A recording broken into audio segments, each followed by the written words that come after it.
Grupo Resgate Memória Magé apresenta a morte do Imperador Pedro II. O exílio do imperador, provavelmente lhe abreviou a vida. Isolado, com poucos recursos, vivendo modestamente em hotéis, só tendo a consolação nos livros e dos poucos amigos que ainda lhe eram fiéis. O conde Afonso Celso, em visita que fez a Dom Pedro II, relata a tristeza do imperador em seu exílio, lamentando-se que ninguém lhe escrevia, não se interessavam como estava passando. Em visita ao escritor português Camilo Castelo Branco, que já estava cego, Dom Pedro II lhe disse: "Console-se, meu Camilo. Há de voltar a ter vista." Meu senhor, a cegueira é a antecâmara de minha sepultura. "Perdi o trono. Camilo, estou exilado. Não voltar à pátria é viver penando." Resigne-se, vossa majestade. Tem luz nos seus olhos. "Sim, meu Camilo, mas falta-me o sol de lá."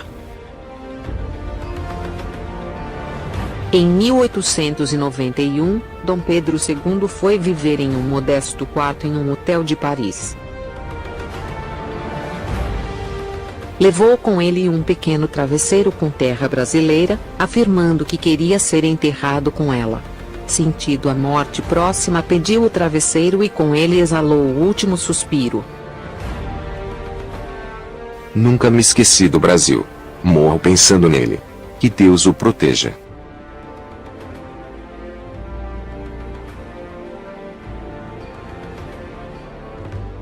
Morreu Dom Pedro II, modestamente, no silêncio do seu exílio. Desamparado do Brasil que tanto amara.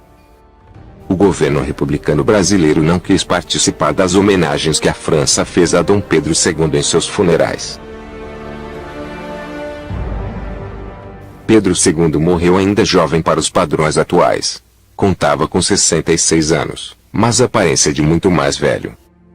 Suas responsabilidades, as preocupações, a vida pública havia lhe imposto tal aparência. Carregava em sua face o Brasil. Dom Pedro II era admirado em todo o mundo, e somente neste dia 5 de dezembro, havia chegado ao Hotel Bedford, mais de 2.000 telegramas prestando as condolências à família imperial. As homenagens que o presidente da França Sadi Carnot fez por ocasião das honras fúnebres do imperador deposto do Brasil desagradaram ao governo brasileiro. O funeral de Dom Pedro II atraíram uma multidão de pessoas que vinham lhe prestar as últimas homenagens. No dia 9 de dezembro de 1891, apesar da chuva incessante e do vento frio, verdadeira multidão começou a ocupar a Praça da Madeleine. Enviados de todas as nações compareceram à fúnebre cerimônia. Os correspondentes dos jornais Daily Telegraph e do Daily Mail escreveram que havia tanta gente nos funerais de Dom Pedro II quanto nos de Victor Hugo. Só se notou a ausência de um representante do governo brasileiro. O Brasil oficial negou-se a tomar parte das homenagens ao velho imperador. A princesa Isabel desejava realizar uma cerimônia discreta e íntima, mas acabou por aceitar o pedido do governo francês de realizar um funeral de Estado. Enquanto o governo francês queria prestar homenagens de chefe de Estado ao imperador Pedro II, a representação diplomática do Brasil, na França, tentava convencer o governo francês a não fazer isso, pois poderia ferir suscetibilidades dos governantes republicanos brasileiros. O governo brasileiro, dos republicanos golpistas, tentou em vão impedir que a França fizesse o funeral do imperador como chefe de Estado, rogando para que a bandeira imperial não fosse hasteada e que os símbolos antigos não fossem respeitados. De nada adiantou. O governo francês prestou honras grandiosas a Dom Pedro II e à família imperial. Embora republicano, o governo francês tinha maior consideração pelo imperador do Brasil, porque ele fora o primeiro chefe de Estado a prestigiar a França, visitando-a oficialmente, após a derrota para a Prússia em 1870. Para evitar incidentes políticos, o governo francês decidiu que o funeral seria oficialmente realizado pelo fato do imperador ser Gran Cruz da Legião de Honra, mas com as pompas devidas a um monarca. A França foi o país escolhido por Dom Pedro II para passar o último dos seus dias. No dia 5 de dezembro de 1891, apenas 3 dias após o seu aniversário, nosso imperador morria num simples quarto de hotel francês. Quando a família imperial foi exilada do Brasil, os que ajudaram a realizar o golpe, como Deodoro da Fonseca, mandou retirar dos cofres públicos 5.000 contos, o equivalente em dinheiro a 4,5 toneladas de ouro, salvo engano, para dar como forma de indenização à família imperial. Dom Pedro II, além de negar, disse que ninguém de sua família o receberia, e pediu que, caso o dinheiro já tivesse sido retirado, que fosse feito um documento que comprovasse que o dinheiro fora devolvido, e terminou com a frase: com que autoridade esses senhores dispõem do dinheiro público? Era a primeira tentativa republicana, ato comum hoje, de desvio do dinheiro do povo. Vale lembrar que outro ato bastante comum hoje, o aumento dos próprios salários dos parlamentares, também começou no pós-golpe. Dom Pedro II passou 49 anos governando o Brasil, e durante todo este tempo, nunca aumentou o soldo que recebia como imperador, ainda que a Câmara fosse favorável. Assim que a República tomou posse, os líderes como Deodoro, aumentaram seus próprios salários para quase o dobro do que ganhava o imperador do Brasil. Carta do Marechal Deodoro da Fonseca ao seu sobrinho Clodoaldo da Fonseca da Escola Militar, dizendo a respeito da República no Brasil. República no Brasil é coisa impossível, porque será uma verdadeira desgraça. O único sustentáculo do Brasil é a monarquia, se mal com ela, pior sem ela. Dom Pedro II foi vestido em uniforme de almirante da Armada do Brasil, com as medalhas e fitas das quais era dignitário, segurando o crucifixo em prata de lei, enviado pelo Papa Leão XIII. Após as homenagens prestadas na França, o ataúde que conduzia os restos mortais de Dom Pedro II foi levado a um trem especial que o conduziu a Lisboa. Em Lisboa, após a celebração das exéquias na igreja de São Vicente de Fora, pelo cardeal de Lisboa e 12 bispos, foi o imperador sepultado ao lado da imperatriz Dona Teresa Cristina.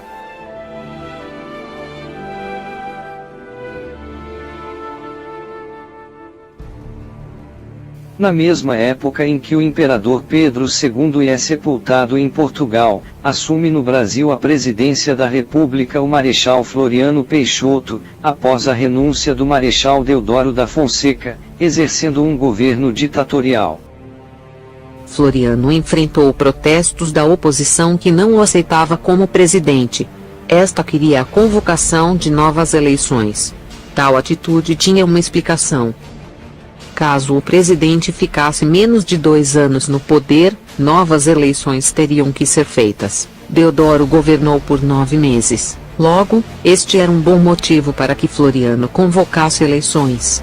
Porém, não as convocou e por isso enfrentou várias revoltas. Nessa época, qualquer movimento era uma ameaça à República, podendo ser caracterizado como a favor da volta da monarquia. Em fevereiro de 1893, estourou a Revolução Federalista, uma guerra civil que ocorreu no sul do Brasil.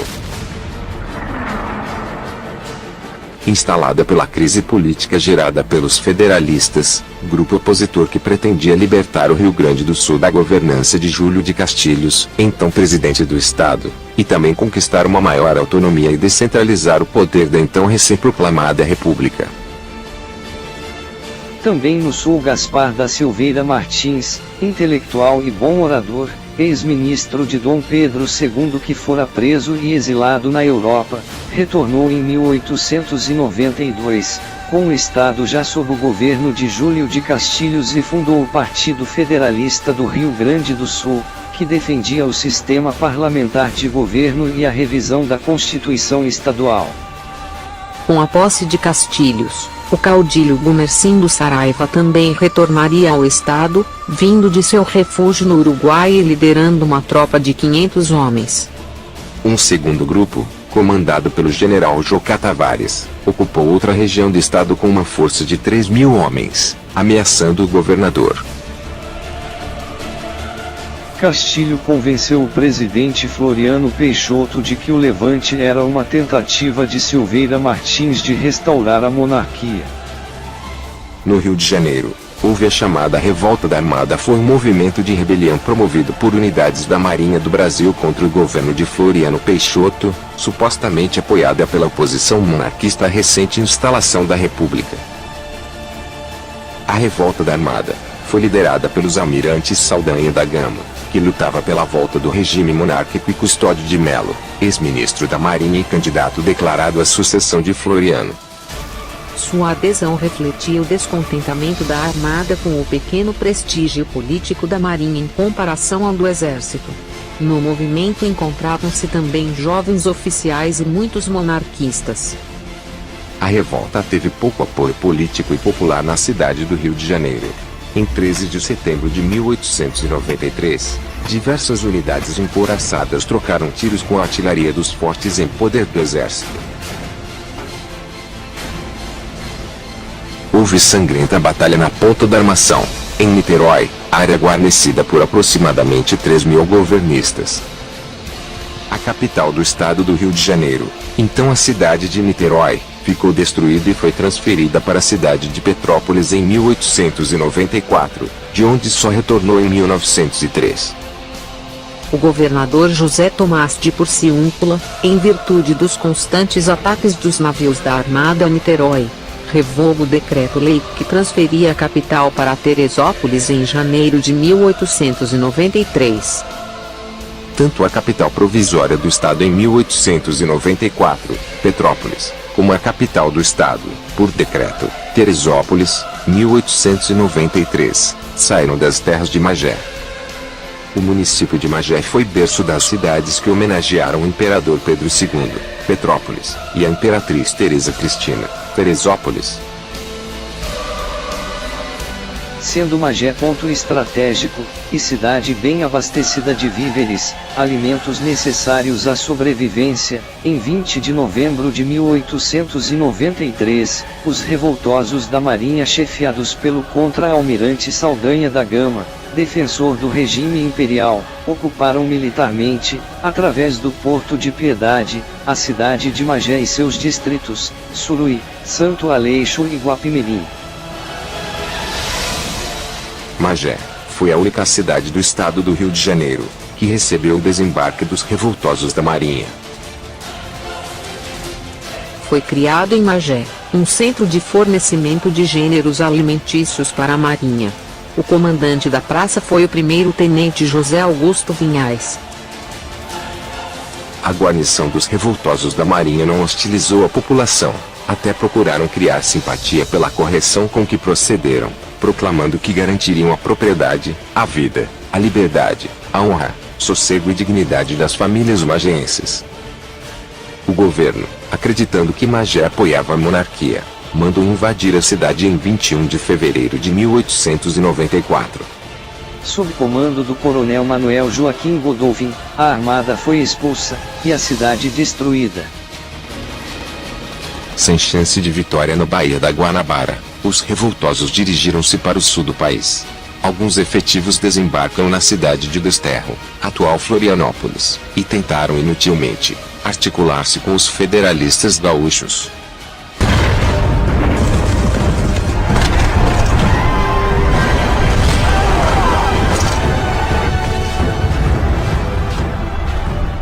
Com os conflitos no início da República, e o medo da volta da monarquia, os restos mortais do imperial casal permaneceriam em Lisboa, durante cerca de 30 anos, embora a ideia de repatriar suas cinzas tenha sido agitada no Congresso Nacional do Brasil em 1906, pela palavra do ilustre senador paraibano Coelho Lisboa, sem entretanto alcançar o êxito desejado.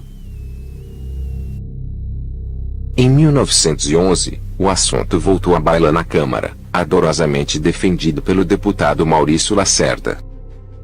Apesar de aprovado na Câmara, o projeto do combativo deputado não obteve o aval do Senado, onde a paixão política de alguns republicanos traduzida em pretextos fúteis, objeções descabidas e receios infundados, não permitiu que fossem atendidos os reclamos da opinião pública.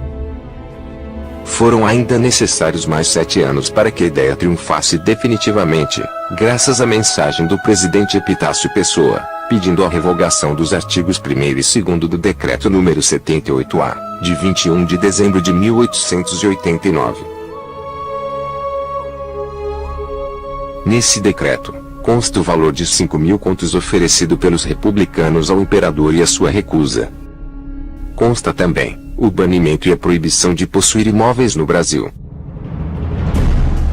No livro 1889, o jornalista Laurentino Gomes comenta as contradições que marcaram a troca do regime monárquico pelo republicano no país, fala do perfil aguerrido do brasileiro e principalmente, do avô de Fernando Henrique Cardoso, Alferes Joaquim Inácio Batista Cardoso, que propôs fuzilar a família real caso ela resistisse ao exílio.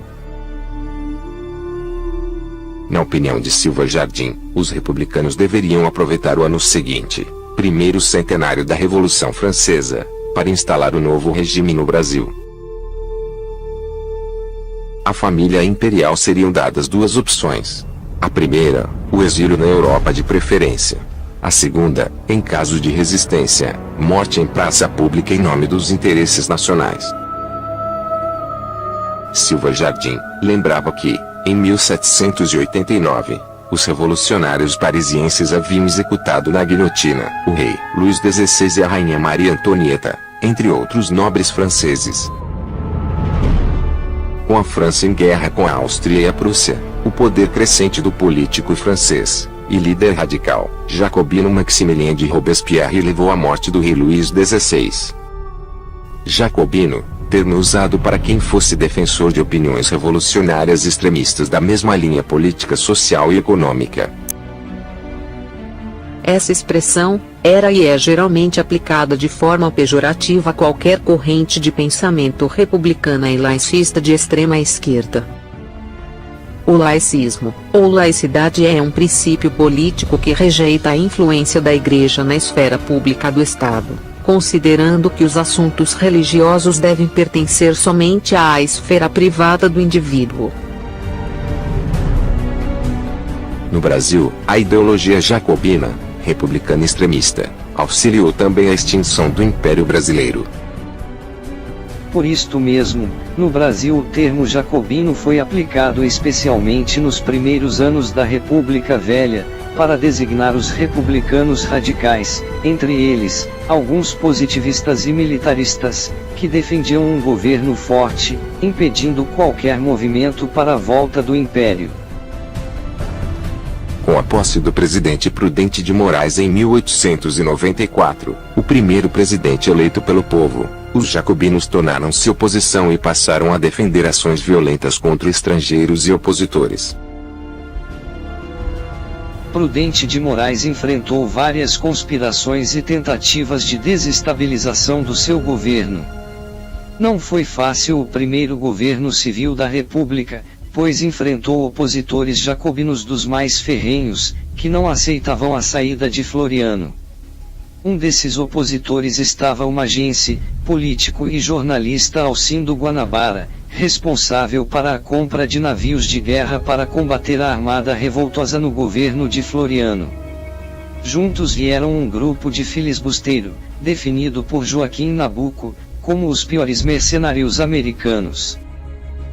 Com a morte dos idealizadores da República, e opositores da volta da monarquia, cito, Deodoro da Fonseca em 23 de agosto de 1892.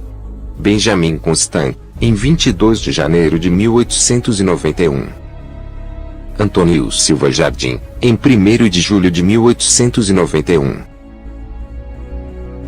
Floriano Peixoto, em 29 de julho de 1895. também as mortes dos líderes da revolta da Armada, Almirante Custódio de Melo, em 15 de março de 1902. Almirante Luiz Felipe Saldanha da Gama em 24 de junho de 1895. Também com a morte do jacobino, florianista imagiense Alcindo Guanabara em 1918, foi possível no Congresso acolher a solicitação do presidente Epitácio Pessoa. Foi aprovado pelo Congresso o Decreto número 4.120, de 3 de setembro de 1920, que revogou a perda dos poderes da família real, Lei do Banimento. Em consequência, os despojos imperiais foram transladados de Portugal para o Brasil pelo encouraçado São Paulo, que atracou no Rio de Janeiro por volta das 15 horas, do dia 8 de janeiro de 1921. Após o cerimonial de praxe, foram os restos mortais do imperador e da imperatriz sepultados, provisoriamente, na Catedral Metropolitana do Rio de Janeiro, já que, em 5 de dezembro de 1939, seriam transferidos para Petrópolis, onde repousam, no panteão da Catedral de São Pedro de Alcântara. Finalmente, o governo brasileiro fazia justiça àquele que durante quase meio século prestou inestimáveis serviços à nação, moralizando o poder público, favorecendo o desenvolvimento das ciências, letras e artes, criando um ambiente propício à unidade pela integração nacional, iniciando a indústria, introduzindo os primeiros melhoramentos para a modernização dos transportes e comunicações e muito mais.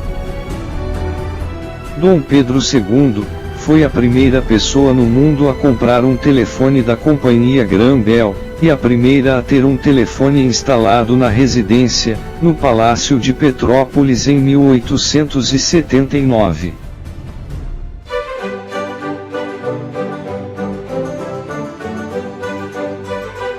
A princesa Isabel Cristina, Leopoldina, Augusta, Miguela Gabriela, Rafaela Gonzaga de Bragança e Bourbon, nasceu em 29 de julho de 1846, no Rio de Janeiro, era a segunda filha de Dom Pedro II e da Imperatriz Teresa Cristina.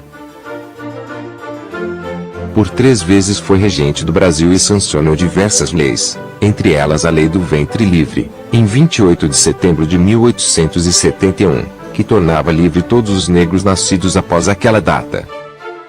E a Lei Áurea, que em 13 de maio de 1888 que aboliu a escravidão no Brasil. Este ato rendeu à princesa o apelido de Princesa Redentora. Entretanto, logo após a abolição, a monarquia não resistiu aos republicanos, que passaram a contar com o apoio dos fazendeiros que exigiam ser ressarcidos da perda de seus bens. A família real foi banida do Brasil e a princesa Isabel se instalou na propriedade de seu marido, o Conde Deu, na Normandia. Transformou a sua casa em uma espécie de embaixada do Brasil, recebendo brasileiros viajantes e oferecendo ajuda até mesmo para Santos Dumont e suas invenções.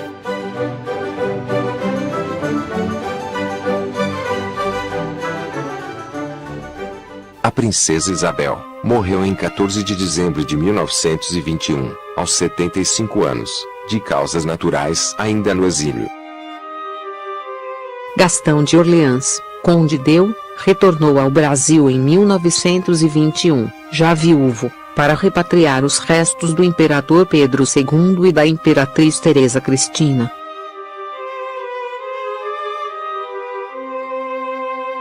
O Conde Deu morreu no ano seguinte, em 28 de agosto de 1922, aos 80 anos, de causas naturais, a bordo do navio Marselha, que mais uma vez o trazia ao Brasil, para a celebração do primeiro centenário da independência do Brasil. Ele e a princesa Isabel também estão sepultados atualmente na Catedral de Petrópolis. Ambos foram transladados pelo cruzador Barroso, em 6 de julho de 1953. Seu corpo foi trazido para um mausoléu imperial na Catedral de Petrópolis.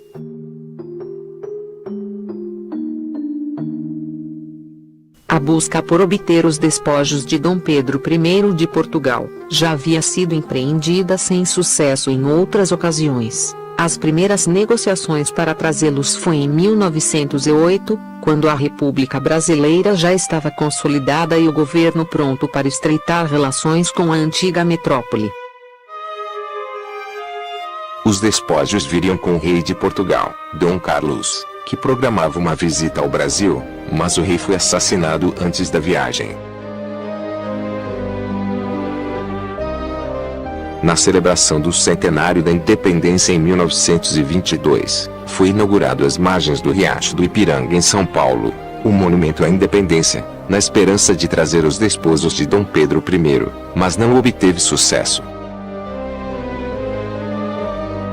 Em 1951, surgiu a ideia de construir um local reservado, a abrigar os despojos dos antigos soberanos. Então, em 7 de setembro de 1952, a poucos metros do Museu Paulista, dentro do enorme monumento, perto do Riacho do Ipiranga, foi inaugurada no cenotáfio, uma cripta reservada ao descanso de nossos monarcas. Em 12 de outubro de 1954, foram encaminhados os despojos de Dona Maria Leopoldina, primeira imperatriz do Brasil, que estavam no convento Santo Antônio, no Rio. O cenotáfio foi convertido em capela imperial por decreto expedido pelo então prefeito de São Paulo, Adhemar de Barros, em 19 de outubro de 1959. Em 1971, com a proximidade do aniversário de 150 anos da proclamação da independência, o Instituto Histórico Geográfico de São Paulo, o Instituto Histórico Geográfico Brasileiro e Itamaraty retomaram os diálogos junto aos institutos de preservação de memória e ao governo português para promover a concessão dos despojos de Dom Pedro I. O governo militar sob a chefia do general Emílio Garrastazu Médici não poupou esforços para transformar as comemorações dos 150 anos da independência numa enorme celebração nacional. Seu ponto alto, a vinda de Portugal dos restos mortais de nosso primeiro imperador, Dom Pedro I, uma relíquia de inestimável valor histórico, que hoje, pela primeira vez em quase 180 anos, foram exumados para uma pesquisa pioneira conduzida pela USP. No dia anterior, o presidente Médici expressara, em rede nacional de TV e rádio, sua emoção. Brasileiros, não posso esconder minha emoção. Fala por si mesmo este fato que nenhuma eloquência poderia superar. No ano em que celebramos o sesquicentenário da nossa independência, regressará ao Brasil o corpo daquele que, em 7 de setembro, às margens do Ipiranga, com a bravura, o arrobo e a paixão que eram a marca de sua personalidade, proclamou livres estas terras.